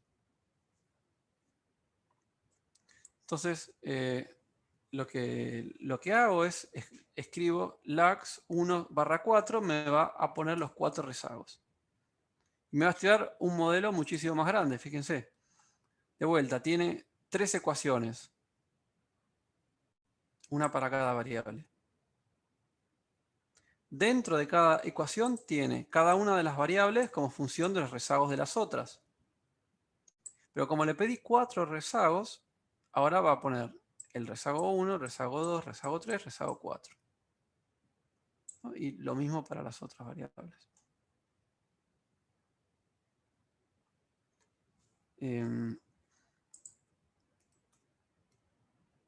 Vamos a pedirle la condición de estabilidad para este modelo, que tiene 4 rezagos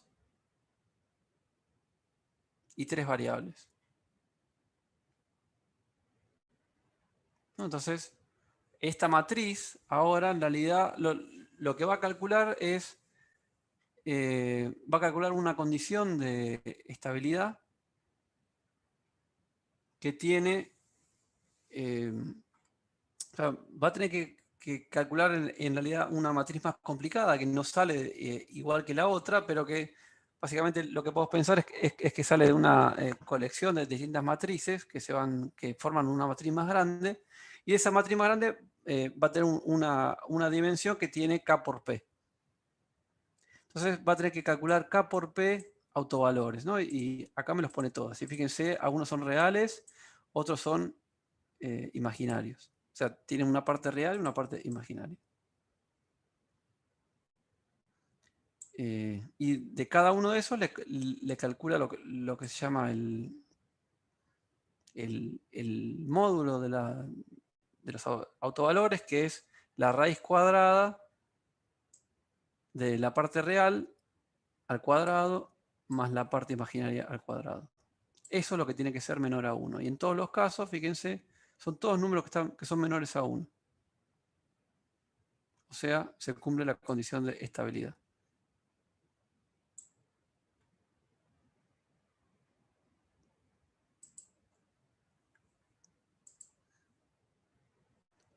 Bien. ¿Alguna pregunta? ¿Hasta acá?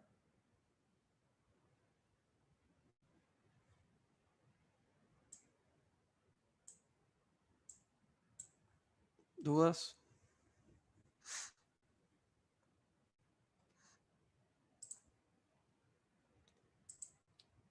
Entonces, antes de ir a la otra pausa,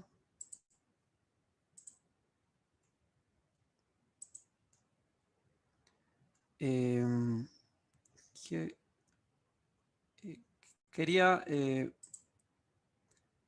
un segundo, a ver.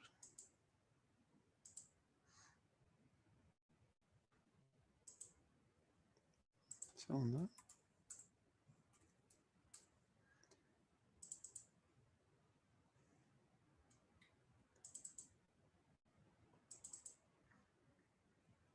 Ahí están viendo, ¿no? O sea, esto que estamos viendo, en realidad, digamos, más allá de lo que tienen que preparar para el examen, ¿sí? Hay que entregar un trabajo práctico. Este es el trabajo práctico 2, ¿no? El 1 es el que están haciendo, que tienen que entregar ahora pronto.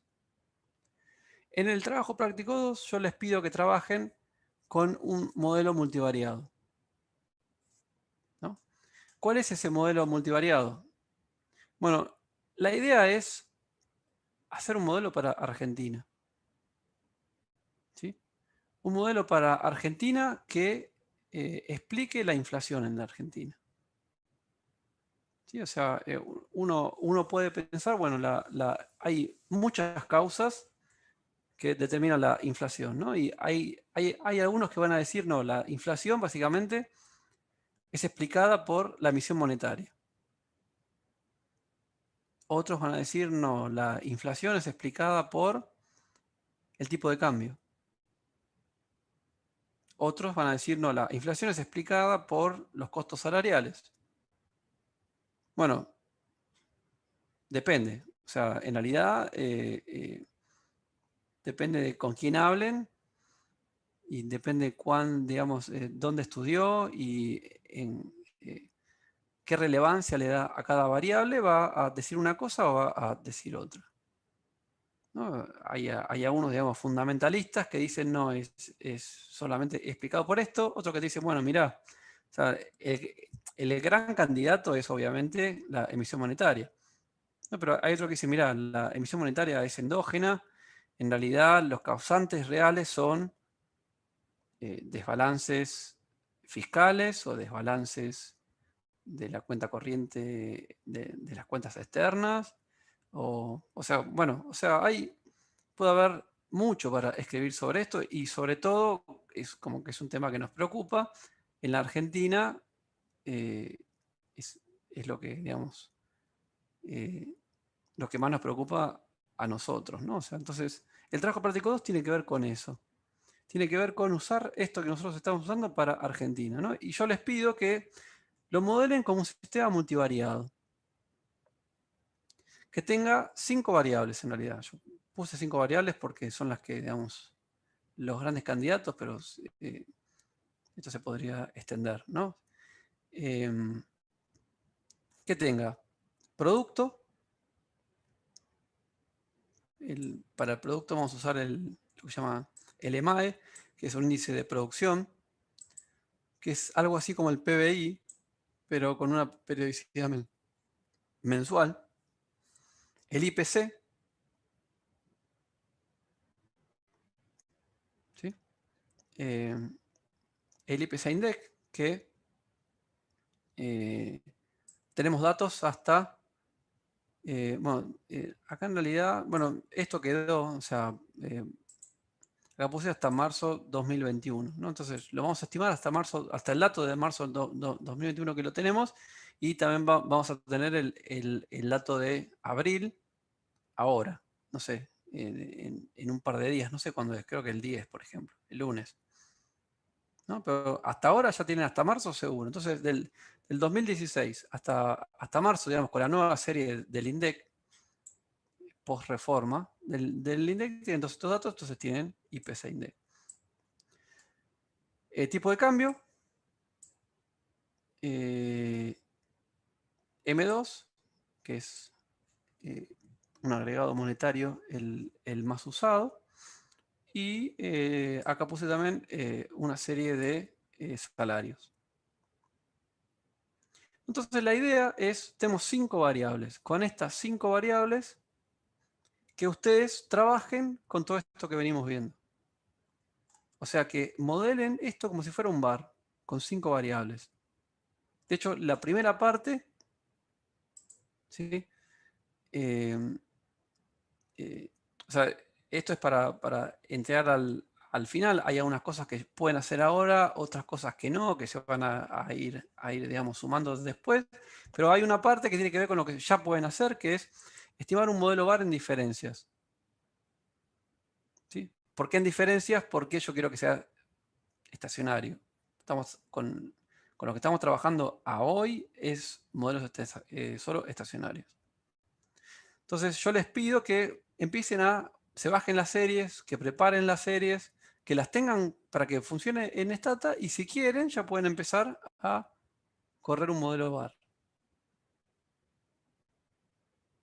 ¿No? Y después, ¿qué es lo que vamos a hacer? Bueno, después, con lo que yo les voy a ir contando, la idea es, bueno, queremos pasar del modelo bar en forma reducida al bar en forma estructural para, que es lo que nos interesa, evaluar, por ejemplo, un shock en M2 sobre la inflación. O sea, básicamente queremos responder la pregunta de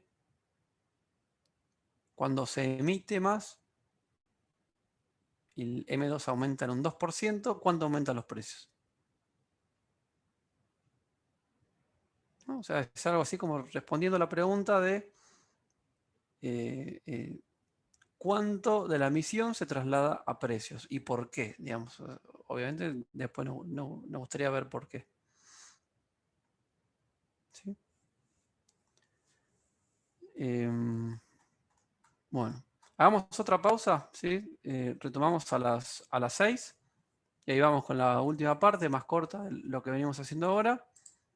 Y si van surgiendo preguntas, háganmelas y digamos, esto se puede hacer más dinámico y no es un monólogo que yo les estoy contando y no sé si hay dudas.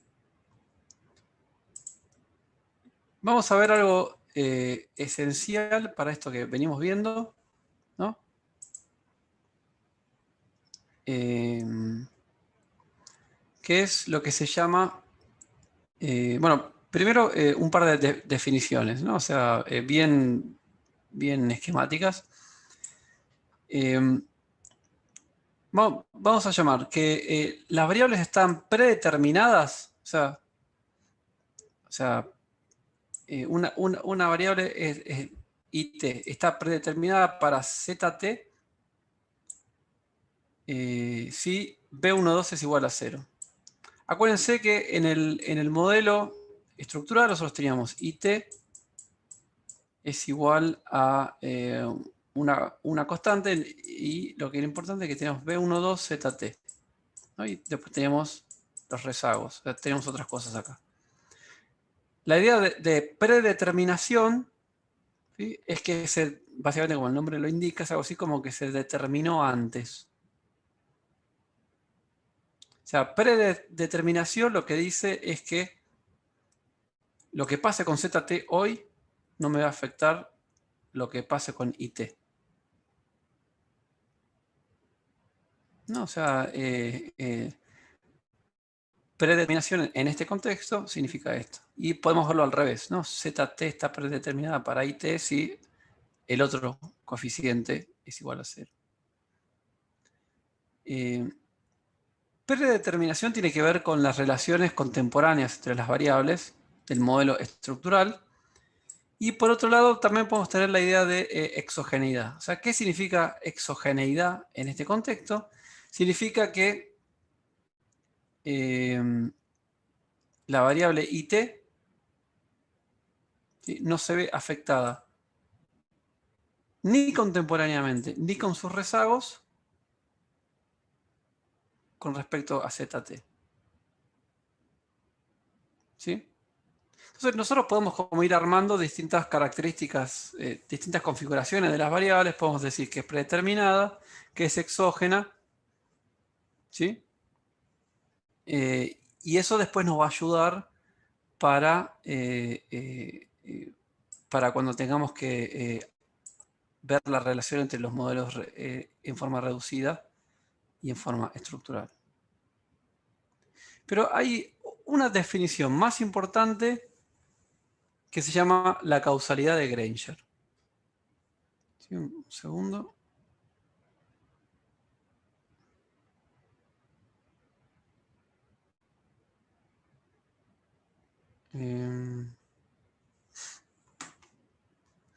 ¿Qué significa causalidad de de Granger.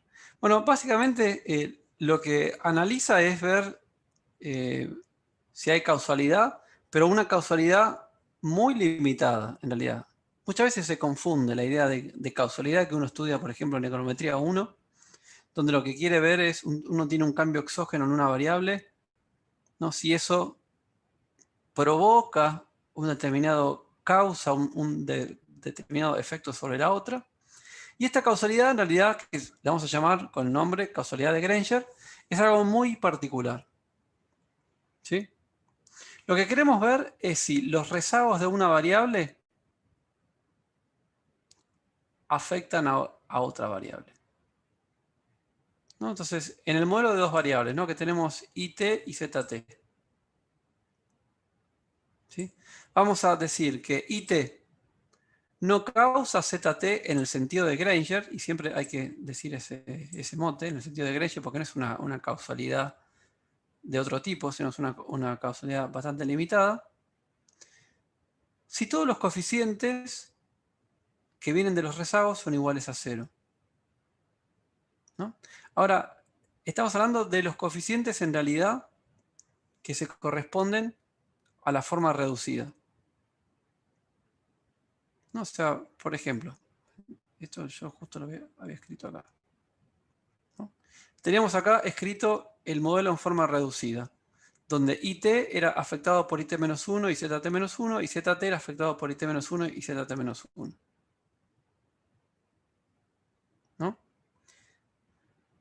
¿Qué significa que IT no causa ZT en el sentido de Granger? Bueno, significa en este contexto que A21 es igual a 0.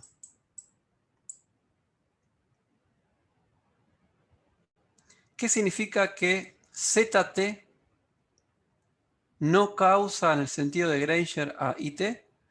Bueno, es que A12 es igual a 0. O sea, yo me tengo que fijar los efectos de los rezagos de la otra variable sobre esta.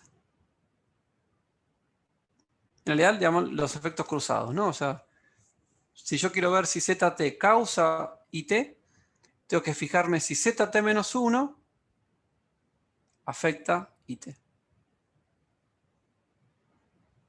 ¿No? Y esto lo puedo ver en distintos niveles. Si uno causa a la otra y si la otra causa a esta. Causalidad de Granger básicamente significa eso. Evaluar si hay relaciones del pasado para explicar las otras variables. O sea, básicamente me está diciendo si el pasado de las otras variables me sirve para explicar lo que está pasando hoy. Más formalmente, lo que dice la causalidad, la causalidad o la no causalidad de Granger, lo que dice es lo siguiente. Si estamos tratando de explicar ZT más 1, ZT más 1 puede ser explicado por ZT, ¿sí? Pero agregarle Y no le da más información. No le dice nada nuevo de lo que ya sabes. ZT por sí misma te explica todo lo que vos podés explicar. ¿No? O sea, en otras palabras, si IT no causa ZT en el sentido de Granger, entonces IT no agrega información para predecir IT más 1, ZT más 1. ¿No? Es importante, digamos, poner en contexto esto, digamos, qué es lo que implica la causalidad de Granger y qué es lo que no implica, ¿no? Y en particular, no mezclar, primero separar causalidad de Granger de relaciones contemporáneas entre las variables. No estamos hablando de las relaciones contemporáneas entre las variables, sino de una forma muy particular que tiene que ver con las relaciones que vienen de la forma reducida.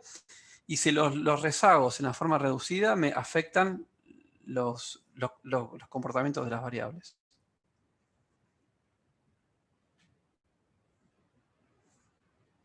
¿Sí?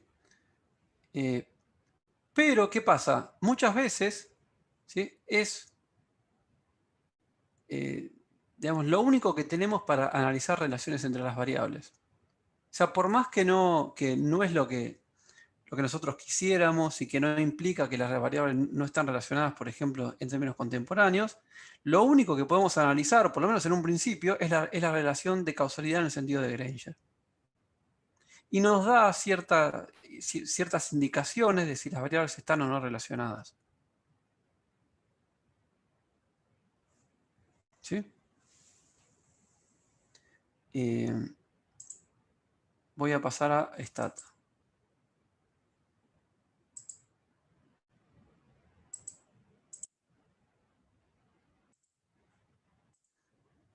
Vamos a correr el modelo, en realidad que tenía dos variables, que era más simple.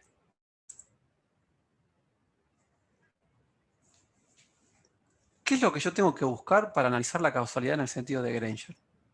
Bueno, primero me voy a fijar si el consumo causa, en el sentido de Granger, a la inversión. ¿Qué me tengo que fijar? La significatividad de este rezago. ¿No? ¿Qué me está diciendo esto? Esto me está diciendo, bueno, al 10% de significatividad, variaciones en el consumo afectan la inversión. Entonces, hay causalidad de Granger entre consumo e inversión. Ahora veamos al revés. Veamos si la inversión afecta al consumo.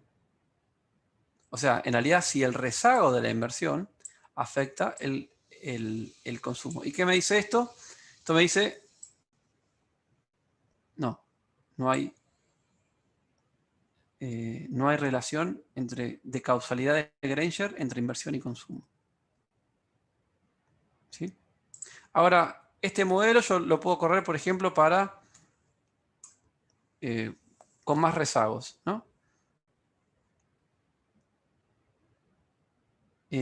A ver si alguno me puede explicar. Supongamos que la pregunta del examen es, dado este modelo var de dos variables con una estructura de 4 rezagos, ¿sí? ¿Qué puede decir sobre la causalidad en el sentido de Granger de estas dos variables?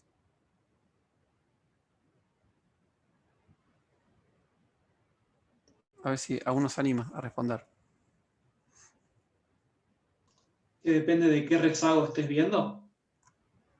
Sí, en realidad vos buscás que al menos un rezago, porque puede ser el 1, puede ser el 2, puede ser el 3, puede ser el 4 o pueden ser todos, no sé.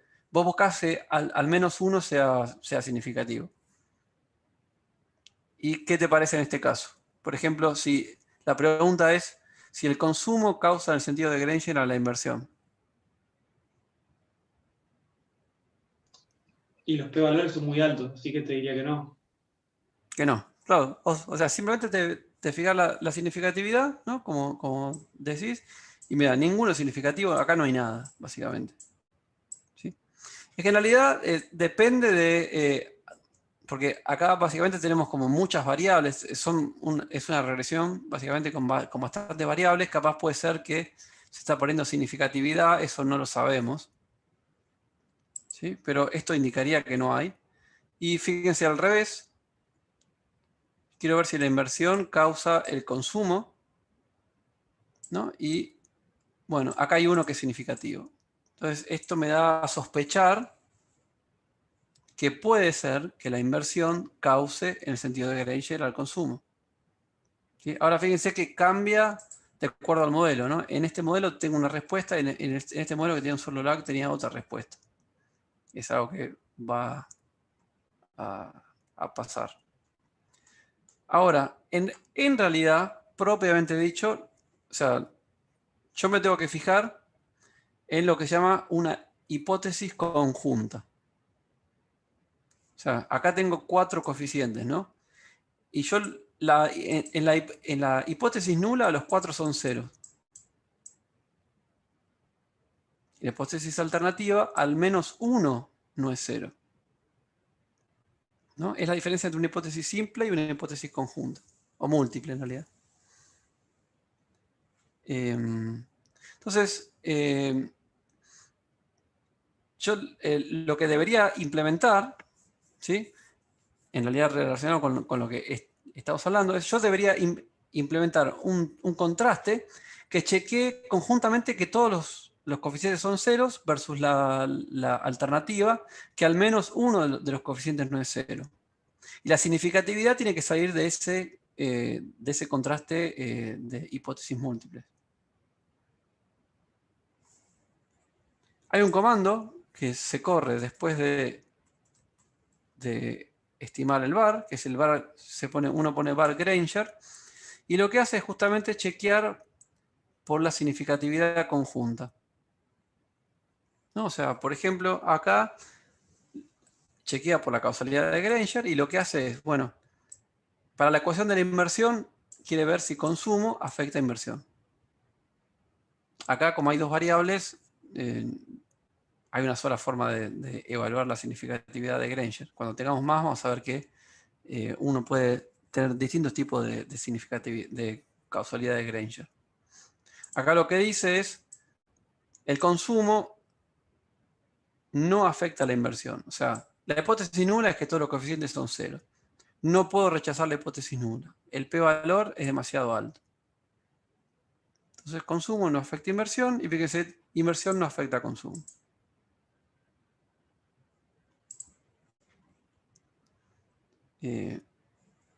Voy a correr ahora un modelo con más variables, con 3, que es el mismo que había corrido antes, y le voy a pedir también que me evalúe la causalidad de Granger, ¿no? Y ahora tiene como más opciones. Ahora tiene inversión, consumo, ingreso. Entonces puede ser que chequea si consumo afecta inversión. No. Ingreso afecta inversión.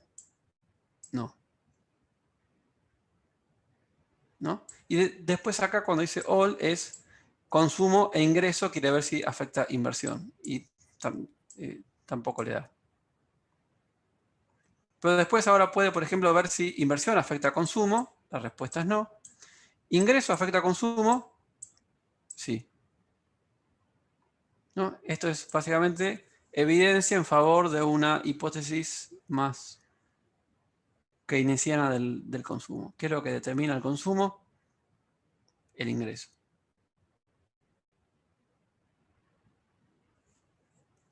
Y acá, cuando dice all, lo que está chequeando es ingreso e inversión conjuntamente, o sea, todos los coeficientes. Y acá básicamente está diciendo que está rechazando la hipótesis nula. Sabemos porque el ingreso sabemos que afecta a consumo. Y la última ecuación quiere ver qué determina el ingreso, no es la inversión y no es el consumo. ¿Sí? Esto me da, o sea, la causalidad de Granger me da una idea de qué, digamos, qué determina qué. O sea, por ejemplo, en el trabajo práctico, ¿no? Que habíamos mencionado anteriormente, que era sobre la inflación. Ustedes no están viendo. Ahí está. En el trabajo práctico, ¿no? La idea es una primera hipótesis que pueden hacer.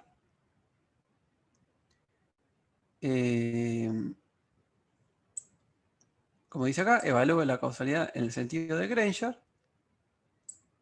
Es ver, bueno, qué determina la inflación, por lo menos en el sentido de Granger. O sea, si la emisión pasada determina la inflación hoy, si las devaluaciones pasadas determinan la inflación hoy, si los salarios determinan la inflación hoy. O sea, por lo menos se te da una primera aproximación a las relaciones potencialmente complejas entre las variables.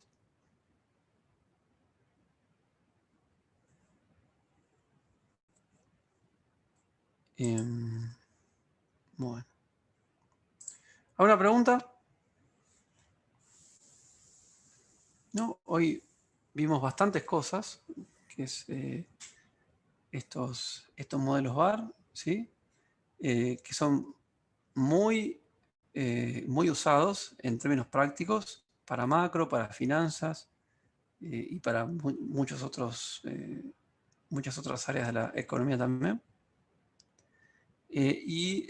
Vamos a seguir las próximas clases también trabajando con los modelos VAR. Si no hay preguntas por ahora, podemos terminar por hoy. ¿Sí? Profe, ¿Hay dudas? Sí. ¿Recomendás algún libro para esta parte de la materia? Sí. Para esta parte yo lo que recomiendo es el libro de Enders. Sí, acá lo Enders. El libro de Enders tiene un capítulo muy bueno sobre... en realidad, digamos, para la segunda parte no tengo notas de clase como que sigue como Lorena, que creo que se basa básicamente en lo que fue armando con la profesora Hildegard Ahumada. Yo recomiendo seguir el libro de Enders, ¿sí? Se llama Time Series Analysis, creo. Se baja, el PDF está disponible en la web. Si uno tiene problema buscándolo, me lo pide. Pero yo, para lo que vemos de modelos VAR, para lo que vemos de cambio estructural y demás, todo, yo recomiendo el libro de Enders. ¿Ok? Bueno. ¿Alguna otra pregunta?